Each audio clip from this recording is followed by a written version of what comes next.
Hello everybody, Geraldine Rose here with another Halloween card.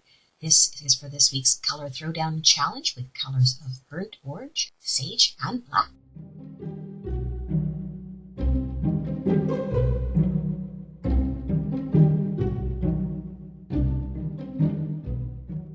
Sorry, another Canadian apology. We still haven't figured out what I'm doing wrong with the microphone or if it actually is dust from the thunderstorm that we had. Now this card's about as clean and simple as I get. I think I only used about 4 stamps or dies for it. Clean and simple is really, really hard for me because I want to throw everything at it. I didn't even put bling on this one, but then I didn't really think, okay, mummies don't actually have bling. So the base on it is the SimonSaysStamp, the Spooky Eyes Background Cling Stamp. And you can see I used different shades of black ink there at the beginning. The black soot from the oxides and the intense black. And I think I actually pulled out tuxedo black as well too for it. On the inside of the card here, I am brushing back the Lost Shadow oxide ink to ombre it and fuzz it out because I just wanted the slightest lost shadow on the inside of the eyes that, of course, are still set in the same place from where the front panel is. And I only wanted the front eyes peeking through because it's a mummy and he only has one pair of eyes, so I didn't need all the others in there. Inside sentiment, pulled out Riley&Company ghost outfit. They are so cute. They have so many punny and snarky little ones to fit in with it. And I thought that this one would go really well with the die and the stamp that I was going to use on the front because mummies are dressed up in clothes, right? I'm using 2 different colors of green ink here to do that thing that I like doing where you see the spread effect through the middle. I think I like doing it so much because as a gem, we're a dual sign and I just like dual colors. I like mixing all the colors. Now this is rice paper and I just got some of this. This one's from Amazon. I do have some coming in my SimonSaysStamp, the card kit for this month, which is also being delayed on shipping out because I, for once, got the dies as well too, and we're having the dies. So this is actually a really thick textured piece of rice paper. You can see I'm tearing it here so I get strips for the mummy's cloth that's going to wrap around his face. And you can see in the background there that I had gone back in and darkened up quite a bit on the eyes. And I thought, oh, I've got a little hole where his mouth would show through. My hubby's on with Mom right now, so excuse me for a moment. I'm just going to go get a decaf to talk while they talk so we don't listen in on their conversation. Okay, I'm back. I've got a pumpkin spice decaf latte, and that's a sugar-free pumpkin spice.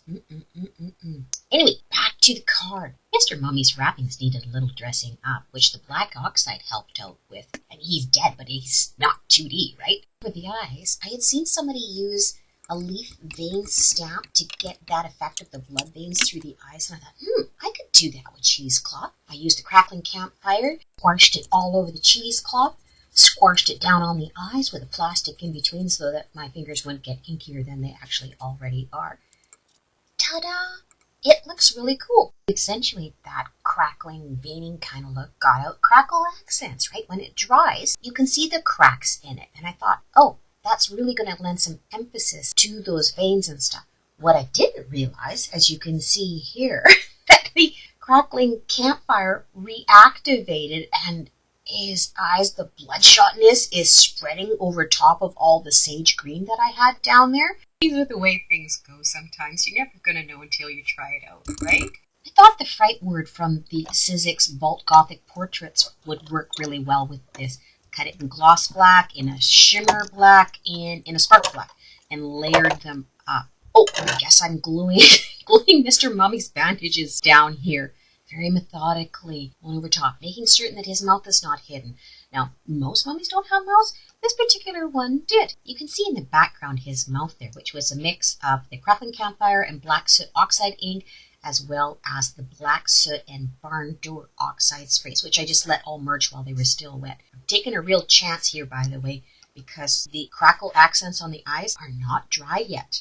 And yet, I got away with it. For that fright die, I put the glitter black in the back, and then the gloss black, and then the shimmer black over the top, with each of them just the slightest bit offset. Once those are all glued together, I'll weight them with some acrylic blocks. That'll help them to dry flat. And I'm going to move on to another part of the card. I thought, that middle's lacking a little bit, and I need more green on this card.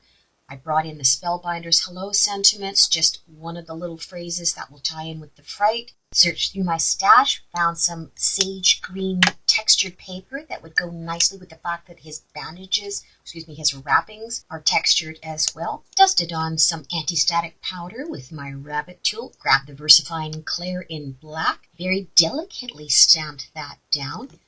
Grabbed out the clear embossing powder so that that black would show through. And the VersaFine Clair, you have to set that stuff. It just smears otherwise. And of course, here's the obligatory shot of melting the powder with the heat gun, but I turned the volume down for you. All right. I opted not to use foam squares on the back of these ones. I'm gluing together some spare cardstock that I had behind that, letting it dry. I'm using the die to figure out where either side is because, of course, you're placing it down, you can't tell where it is, and then used a T-ruler to re-emphasize those lines so that hopefully I'm going to get it on straight. I'm taping it in so that it doesn't shift. Of course, running it through my big shot, pulling it out, and it didn't go all the way through, so I did end up having to take the scissors to it because I had 3 thick layers there of paper. Instead of using the scissors, I just used the square-ended version of that die on the other side. Here, I'm using my black artist pen to cover up some of the white that was showing on the outside of the fright die. This panel's already so thick because of the rice paper on the front. I just opted for some crab tacky glue on the back to set it down into place rather than using the Big Mama foam tape. Again, this is a really unusual card for me. I haven't got any bling on it. I haven't got any shimmer splatters on it. I've run the panel all the way to the outside edge. This is normal though.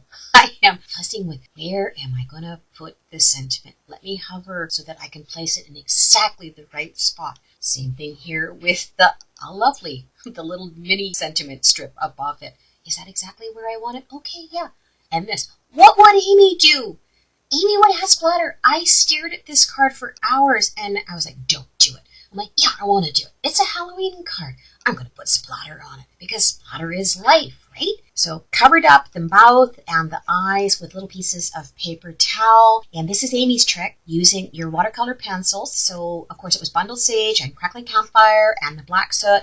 And you wet the ends and then you just flick and you get these little teeny splatters. But you got to make certain when you start it out that you don't have the water over top. My hubby and I are feeling a little bit more delighted on how Old Man Mummy card is turning out. So we'll do something in order for once. And here's the time to put the custom stamp on the back. There we are. Of course, it needed more green, so this one was in sage. So that's the finished Halloween card number 3 for this year. You guys all go out there, get some crafting done, have fun doing it, be that change you want to see in the world. I'm still endeavoring to be a better person. And oh, here, I'm going to show you one little thing. My nails actually match the color throwdown. Do you see how they're all like crackling campfire burnt orange right now? But you dip them in the water and presto change-up. I have magic Halloween nails. P.S. I got my It Splatter mug custom made by Hurley Coffee, BC. Wonderful.